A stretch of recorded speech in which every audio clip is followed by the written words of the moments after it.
This is part 8 of Angular CRUD tutorial. In this video, we'll discuss working with a checkbox control, how to have a checkbox checked by default, and finally, how to disable a checkbox. So here is what we want to do. On our create employee form, we want to include this is active checkbox. So if an employee is an active employee, meaning he is not terminated, then we want this is active checkbox to be checked. On the other hand, if an employee is terminated, then we don't want this checkbox to be checked. So let's flip over to Visual Studio Code and then take a look at the HTML required for this. Here is our create employee component, and this HTML right here gives us these two radio buttons, male and female. Now, working with a checkbox control is very similar to working with a radio button control.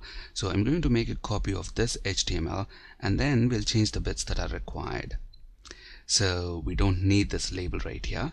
Inside a form group, we are going to have a form control and we want a checkbox. So I'm going to change this class to checkbox inline instead of radio inline. And then we want a checkbox. So again, I'm going to set the type to checkbox. We don't need the value attribute. So I'm going to get rid of that. And let's set the name to isActive, and let's also set ng model to isActive, and we want the text to be isActive. Let's make this I uppercase, and we don't need another checkbox, we just need one checkbox. So I'm going to remove this female radio button from here. Alright, so this piece of HTML is going to give us this isActive checkbox. So let's save our changes and then take a look at the browser. Notice we have our isActive checkbox right here, and look at the Angular generated form model. It's an empty object at the moment. Now when I check this checkbox, notice isActive property is captured by our Angular auto generated form model, and at the moment its value is true. If we uncheck it, it changes to false as expected. Now when we click this save button, we want this isActive property to be logged to the console. So let's click the save button.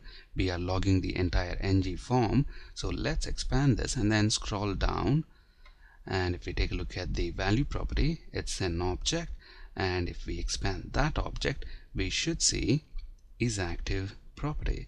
So as we scroll down, notice isActive is set to false as expected. Now if we include checked attribute on this checkbox, we expect this checkbox to be checked by default when the form initially loads, but notice it's not checked as expected. Now if we remove this ng model directive, then it works as expected. So let's remove it, save our changes, and then take a look at the browser. Notice now the isActive checkbox is checked as expected. Now we use this ng model directive in Angular for two-way data binding. So the moment we put this ng model directive back in place, this checked attribute is not going to work as expected. So if we take another look at the browser, notice again this checkbox is not checked.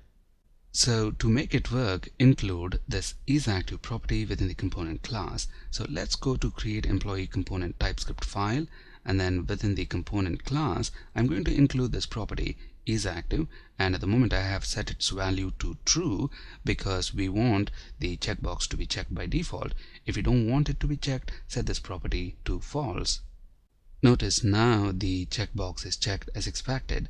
So with this isActive property in place, even if we remove this checked attribute from the HTML, it is still going to work exactly the same way as before. So let's save our changes and then take another look at the browser. Notice now we still have our checkbox checked. For our form, we don't want the checkbox to be checked by default, so I'm going to remove this isActive property from the component class. Now let's discuss how to disable a checkbox. Disabling a checkbox is very similar to disabling a radio button. All we have to do is include the disabled attribute on the checkbox that you want to disable. So let's save our changes, and if we take a look at the checkbox, notice it is disabled. When I hover the mouse over it, we get a different style indicating that the checkbox is disabled. Another very important point to keep in mind is that disabled form controls are not included in the Angular auto-generated form model by default.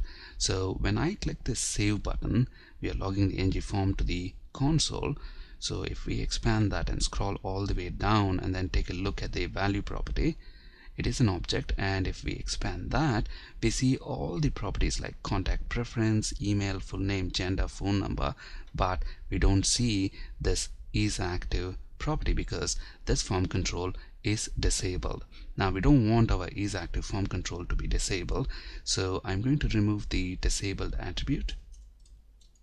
Notice now we don't have our is active checkbox disabled, and at this point let's click the save button and then see if we have the is active property logged to the console along with the other properties, because at the moment is active checkbox is not disabled, so we expect its corresponding property to be logged within the console.